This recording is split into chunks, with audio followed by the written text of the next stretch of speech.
नमस्कार, बहुत बहुत स्वागत है आपका हमारी इस खास पेशकश में। मैं हूं आपके साथ ललित। मध्य प्रदेश छत्तीसगढ़ में विधानसभा चुनाव के बाद अब लोकसभा चुनाव की बयार बहने लगी है। कांग्रेस बीजेपी दोनों ने ही चुनाव के लिए कमर कस ली है और अब हर सियासी मुद्दे का जो एक सिरा है वो लोकसभा की जंग से जुड़ता हुआ दिखेगा। तो चलिए शुरू करते हैं 24 का चक्रव्यूह।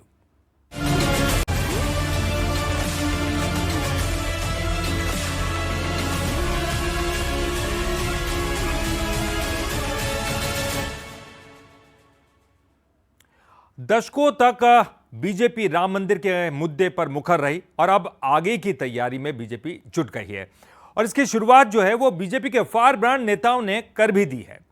पहले सीएम मोहन यादव ने अखंड भारत का राग छेड़ा, तो अब सांसद प्रज्ञा सिंह ठाकुर ने ज्ञान वापी के मुद्दे पर तीर छोड़ना शुरू कर दिया है।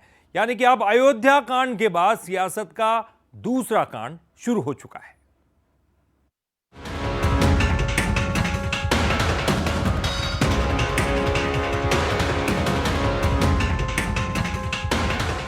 बाईस जनवरी को कलयुग का अयोध्या कांड पूरा हुआ। रामलला अपनी जन्मभूमि पर विराज गए। लेकिन इस अयोध्या कांड के बाद अब सियासत का कांड शुरू हो गया है। रामलला की प्राण प्रतिष्ठा के तुरंत बाद से भगवा ब्रिगेड की तरफ से नए मोर्चे पर फायरिंग शुरू हो गई है। ताजा बयान आया है भगवा ब्रिगेड की पोस्टर गर्ल साध्वी प्रज्ञा ठाकुर की तरफ से। पहले आप बयान सुनिए, फिर आगे की बात। ये जो ज्ञान वापी में जिस प्रकार से सबूत मिल रहे हैं, ये सबूत तो हैं ही। सबूत तो एक्चुअली वो जो खंडित होने के हैं वो मिल रहे हैं। देवी देवता हमारे विराजमान थे, मुगलों ने आकर के खंडित किया, यह सबूत मिल रहा है। कांग्रेस ने कभी इस पर कोई ध्यान नहीं दिया और कांग्रेस ने सदा वैसे आक्रमणकारियों का साथ दिया। सुना आपने। अब आप कहेंगे प्रज्ञा ठाकुर ने कोई पहली बार तो ऐसी बात कही नहीं है, लेकिन साहब ये टाइमिंग बेहद खास है। क्यों है? अयोध्या से बनी हिंदुत्व की लहर को कायम रखना है, लोकसभा चुनाव तक संवेदनशील मुद्दों को बनाए रखना है, अखंड भारत और मथुरा काशी को हिंदू अस्मिता से जोड़ना है। ऐसा भी नहीं है कि बीजेपी की तरफ से इस काम के लिए साध्वी जैसे चेहरों को ही चुना गया है। खुद मुख्यमंत्री मोहन यादव भी अखंड भारत का जिक्र छेड़कर बीजेपी का फॉरवर्ड प्लान का संकेत दे चुके हैं। आइए सीएम को भी सुन लेते हैं। परमात्मा करेगा, आज नहीं तो कल हम वापस देश एक करेंगे, अखंड भारत फिर बनाएंगे। वो सिंध, पंजाब बल्कि अफगानिस्तान तक हमारा वापस भारत। सीएम के बयान का असर इतना हुआ कि बात पाकिस्तान तक पहुंची और उसने आपत्ति ले ली। इधर कांग्रेस की बात करें तो अयोध्या से शुरू हुई उसकी दुविधा अखंड भारत और मथुरा काशी पर भी नजर आ रही है। हालांकि मुद्दे को काउंटर करने की औपचारिकता निभाई जा रही है। काशी मथुरा में बिल्कुल ध्यान दीजिए, वहाँ ऑलरेडी लाखों मंदिर बने हुए हैं। आप एक मंदिर और बनाएंगे, यदि सबूत मिल रहे हैं कोई दिक्कत नहीं है, परंतु साथ में उन मंदिरों का भी ख्याल कीजिए। अभी भगवान रामलला की स्थापना से पूरा देश हर्षित है, हम भी हर्षित हैं, परंतु जो 21 मंदिर और लगभग आंकड़ों में आई हैं कि 12 मस्जिदें भी तोड़ी गई हैं, मज़ारें भी तोड़ी गई हैं। कोई भी धर्म स्थान जो पहले से स्थापित है उनको तोड़ करके यदि आप एक सुपर कॉरिडोर तैयार कर रहे हैं तो ये कोई बहुत अच्छी बात नहीं है। कुल मिलाकर कहा जा सकता है कि रामलला की प्राण प्रतिष्ठा से जहां देश ने सांस्कृतिक और धार्मिक तौर पर एक करवट ली है, तो सियासत भी एक नई करवट लेने की तैयारी में है। Bureau report, Bansal news. 2018 के विधानसभा चुनाव में ग्वालियर चंबल कांग्रेस का मजबूत गढ़ नजर आया था। फिर 23 के संग्राम में बराबर की लड़ाई देखने को मिली। लेकिन अब लोकसभा चुनाव के पहले जिस तरह से कांग्रेस में भगदड़ देखने को मिल रही है, उससे उसकी लोकसभा चुनाव की तैयारियां प्रभावित हो सकती हैं। लोकसभा चुनाव की तैयारियों में जुटी कांग्रेस को ग्वालियर चंबल संभाग में चुनाव से पहले बड़ा झटका लगा है। कांग्रेस के पूर्व विधायक राकेश मावई ने पिछले दिनों सिंधिया के हाथों दिल्ली में बीजेपी का दामन थाम लिया था। अब पूर्व विधायक की अगुवाई में मुरैना जिले के लगभग 230 कांग्रेसी बीजेपी में शामिल हो गए हैं। सभी नेताओं को ज्योतिरादित्य सिंधिया ने जय विलास पैलेस में बीजेपी की सदस्यता दिलाई। कुल मिलाकर मध्य प्रदेश में विधानसभा चुनाव में टिकट काटने, भीतरघात और अनुशासनात्मक कार्रवाई के बाद नेता लगातार पार्टी छोड़ रहे हैं। मुरैना की महिला कांग्रेस की जिला अध्यक्ष संजू शर्मा, अल्पसंख्यक विभाग के शहर अध्यक्ष हसनैन खान, बानमोर ब्लॉक के सभी मंडल अध्यक्ष, सेक्टर अध्यक्ष, मुरैना दक्षिण सेक्टर के सभी पदाधिकारी, मुरैना उत्तर सेक्टर के 15 सेक्टर 7 मंडल अधिकारी, जिला पदाधिकारी और ब्लॉक पदाधिकारी, आईटी सेल के प्रदेश पदाधिकारी एवं जिला पदाधिकारी। कांग्रेस नेताओं के बीजेपी ज्वाइन करने पर राजनीतिक बयानबाजी भी जारी है। ऊर्जा मंत्री प्रद्युम्न सिंह तोमर इसे कांग्रेस में भगदड़ बता रहे हैं। उन्होंने दावा किया कि कांग्रेस के कई बड़े लीडर भी बीजेपी में शामिल होने वाले हैं।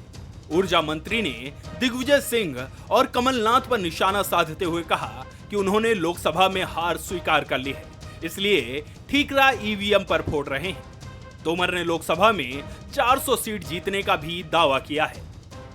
कल माननीय सिंधिया जी के सामने हुए, कई निवाड़ी में शामिल हो, कई जगह आप देखिए भगदड़ मच गई है और इसी भगदड़ के कारण कांग्रेस ने अपनी नैतिक हार लोकसभा के लिए अभी से स्वीकार ली है कि दिग्विजय सिंह जी और कमलनाथ जी अब ईवीएम पर अपनी हार का ठीकरा फोड़ना चाह रहे हैं। पर मैं जानता हूं कि इनको दिख रही है कि लोकसभा में अभी से भारतीय जनता पार्टी 400 से पार जा रही है, तो उस हार का ठीकरा ईवीएम पे फोड़ेंगे।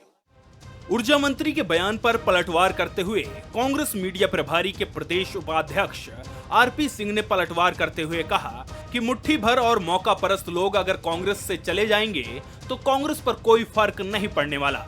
स्वार्थ के लिए जो लोग दूसरी पार्टी में जा रहे हैं उनको कांग्रेसी कहना उचित नहीं है। उनका कहना है कि पार्टी के कुछ लोग भारतीय जनता पार्टी का वर्चस्व कम करने का काम जरूर करेंगे। देखिए, यदि मुट्ठी भर और ऐसे अपॉर्चुनिस्ट और मौका फिरस्त लोग जो होते हैं, जिनको सत्ता के साथ रहना है, जिनके स्वार्थ कहीं ना कहीं जुड़े हुए हैं, या मैं कहूँ जिनके इस प्रकार के कारोबार हैं जो नहीं चल पाएंगे, उनको कांग्रेसी कहना मुझे लगता है उचित नहीं होगा। ठीक है, हम तो बहुत खुश हैं इस बात को लेके कि चलिए हमारे लोग वहाँ पहुँच रहे हैं और भारतीय जनता पार्टी का कहीं ना कहीं वर्चस्व कम करेंगे। कांग्रेस को किसी प्रकार का कोई फर्क नहीं पड़ने वाला इससे। लोकसभा चुनाव में कुछ महीने का वक्त बचा है। ऐसे में कांग्रेस के नेता दल बदलकर बीजेपी में शामिल हो रहे हैं। इससे कांग्रेस की मुसीबतें लगातार बढ़ती जा रही हैं। पिछले दिनों कांग्रेस के प्रदेश अध्यक्ष समेत कई बड़े नेता ग्वालियर चंबल के दौरे पर पहुंचे थे। सभी ने विधानसभा चुनाव में असंतुष्ट नेताओं को मनाने का पूरा प्रयास किया, लेकिन फिलहाल उनका ये प्रयास सफल होता दिखाई नहीं दे रहा है। अगर कांग्रेस वक्त रहते अपनों को मनाने और बीजेपी में जाने से नहीं रोक पाई तो लोकसभा का महासंग्राम उसके लिए मुश्किल हो सकता है। उमेश पाराशर, बंसल न्यूज, ग्वालियर। भले ही अभी लोकसभा चुनाव के लिए थोड़ा वक्त बाकी है, लेकिन ग्वालियर में चुनावी सरगर्मी बढ़ चुकी है। पहले ये कयास लगाए जा रहे थे कि ज्योतिरादित्य सिंधिया ग्वालियर से चुनाव लड़ सकते हैं, लेकिन अब पार्टी के अंदर से भी मांग उठने लगी है, जिसके बाद सियासत भी खूब हो रही है।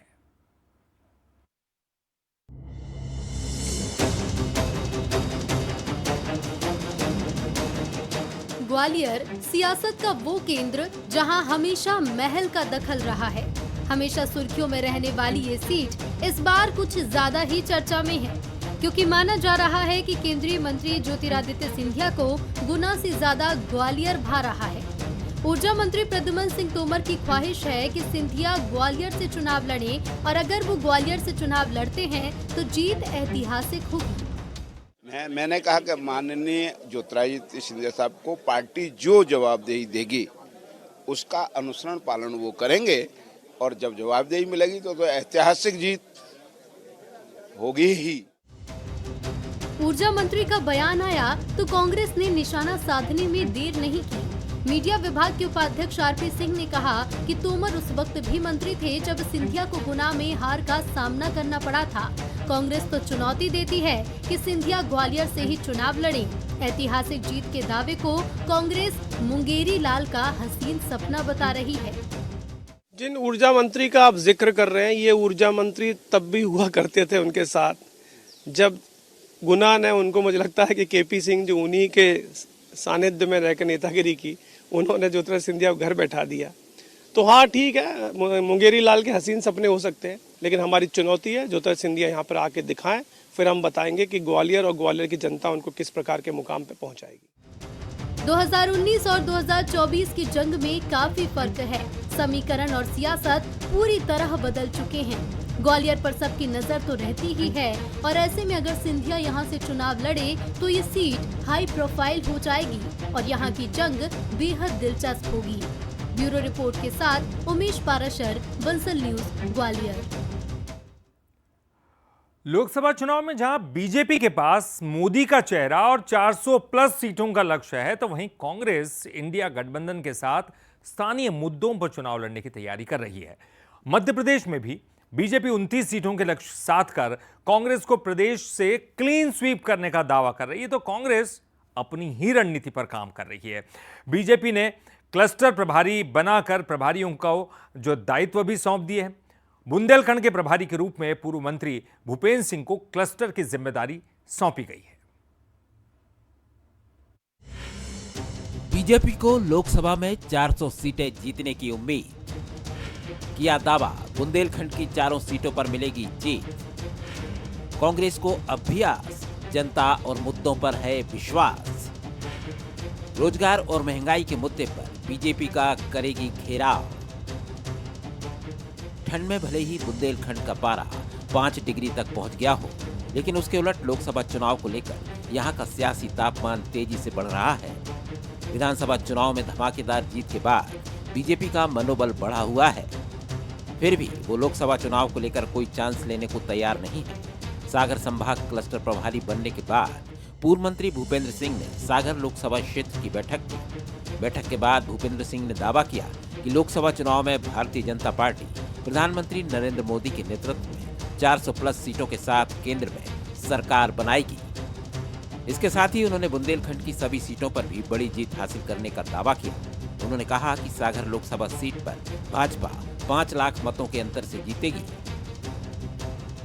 विधानसभा चुनाव के परिणामों में सभी लोकसभा क्षेत्रों में भारतीय जनता पार्टी ने अच्छी बढ़त प्राप्त की है और इसलिए हम लोग कह सकते हैं कि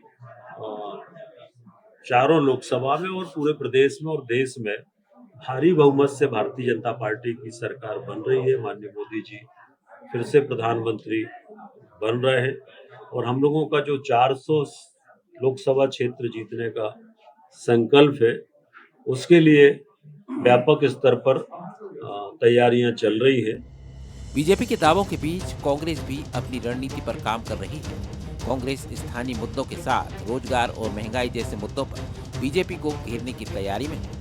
कांग्रेस का मानना है कि युवाओं को रोजगार, पेट्रोल डीजल की कीमतों जैसे मुद्दों के साथ वो बीजेपी को घुटनों पर ला देगी। और लोकसभा चुनाव में जो इनका अति आत्मविश्वास है, जिस दिन चुनाव के रिजल्ट आएंगे उस दिन आपको देखने को मिलेगा कि जो 400 सीटों का दावा करते हैं, मुझे तो ये लगता है कि इनके लिए बहुमत जुटाना भी बहुत मुश्किल हो जाएगा, क्योंकि इंडिया गठबंधन के साथ इस देश की जनता लगातार जुड़ रही है और आने वाले समय में हम जब पूरी ताकत के साथ इंडिया गठबंधन लोकसभा चुनाव में कूदेगा तो जनता हमारे साथ खड़ी होगी। ये परिणाम बताएंगे। बीजेपी और कांग्रेस दोनों ही अपने अपने तरीके से दावे कर रहे हैं। दोनों को ही जीत की उम्मीद है। कुछ महीनों में तय हो जाएगा कि जनता किसकी कुंडली में राजयोग लिखेगी और किसको वनवास देगी। मनीष तिवारी, बंसल न्यूज, सागर। और फिलहाल यहां रुकेंगे एक छोटे से ब्रेक के लिए। आगे देखिए कुछ और पॉलिटिकल खबरें।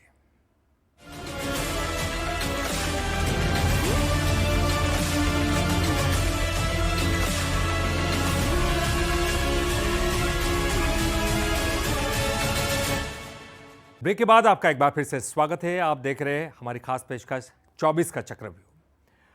निशिचरहीन करऊं मही, भुज उठाई पनकीन, सकल मुनीन के आश्रमनई, जाई जाई सुख दीन। जी हां, चित्रकूट में जब भगवान श्री राम ने ऋषि मुनियों की अस्थियों का पहाड़ देखा तो उन्होंने पृथ्वी को राक्षसों से विहीन करने का प्रण लिया। लेकिन आज उसी पहाड़ पर भगवान राम की प्रतिमा को लेकर विवाद और सियासत दोनों ही हो रही है। आखिर क्या है वजह? आइए देखते हैं। अयोध्या में रामलला भव्य और दिव्य समारोह के साथ मंदिर में विराजमान हुए।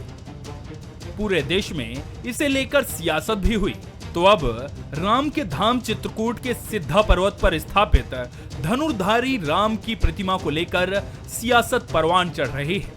22 जनवरी को सांसद गणेश सिंह ने प्रतिमा का अनावरण किया, जिसे साधु संत भगवान राम की मर्यादा के खिलाफ बता रहे हैं। संतों का कहना है कि ये पहाड़ उन तपस्वी और साधु संतों की अस्थियों से बना है जिन्हें राक्षसों ने मारा था।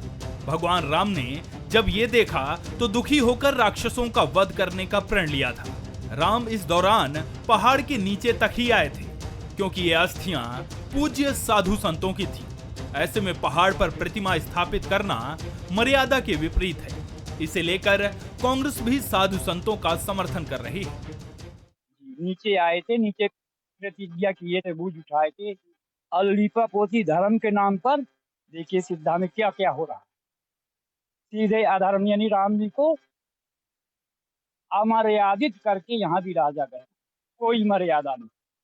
अगर मर्यादा होती तो ये राम जी नीचे हो, और साथ में माता जानकी लक्ष्मण भैया। मूर्ति रख ले, मूर्ति रखी गई, सबका वो है, लेकिन इनको पूरा वेद और अध्ययन करके साधु संतों की से समझ के ये चीज़ें करना चाहिए था।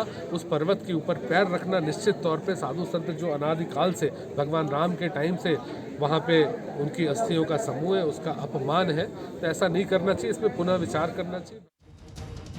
इधर उप मुख्यमंत्री राजेंद्र शुक्ल से जब ये सवाल किया गया तो वो सीधे तरीके से कुछ नहीं बोले। सिर्फ इतना कहा कि देश में राममय माहौल है और प्रतिमा स्थापित होने से वो पहाड़ तीर्थ स्थल बन गया है। ये विषय जो आप सामने लाए हैं, एक तो ये संतोष की बात है कि सरभंगा में जो खुदाई उदाई होती थी अब सब बंद हो गई। वो जो पहाड़ था, कौन सा पहाड़ है? सिद्धा पहाड़। सिद्धा पहाड़ में खुदाई बंद हो गई, तो सही है ना। उसके बाद आस्था के कारण यदि किसी ने भगवान राम की वहाँ मूर्ति लगा दी है, किसी ने, हम लोग लगवाए। हाँ, मूर्ति यदि लगी है तो वो आस्था का विषय है, लोगों की मांग के आधार पर वो तीर्थ स्थल बन गया। तीर्थ स्थल बन गया है।